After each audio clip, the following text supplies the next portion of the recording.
Welcome. In this quick tutorial, we are going to show you that fix TikTok invalid number. It's super easy and we will make sure you get it right. Just make sure you are logged in and using the latest version. Make sure to watch the complete video and follow each step carefully to avoid forgetting anything and making mistake. How to fix TikTok invalid number. Firstly, open the TikTok app, move to the profile. Click on the three lines which appear at right top corner. Click on settings and privacy.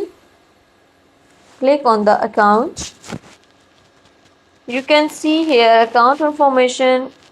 You can see here phone number. You can change your phone number, or if you are getting any problem or that number is being showed invalid, it means that you have written that number incorrectly. If your number is correct, then this problem will be resolved. One TikTok account is allowed on one number, then use another number which is not being used by the TikTok account. Thank you so much. That was all. Please consider showing your support by commenting, liking, sharing and subscribing to our channel for more valuable content in the future.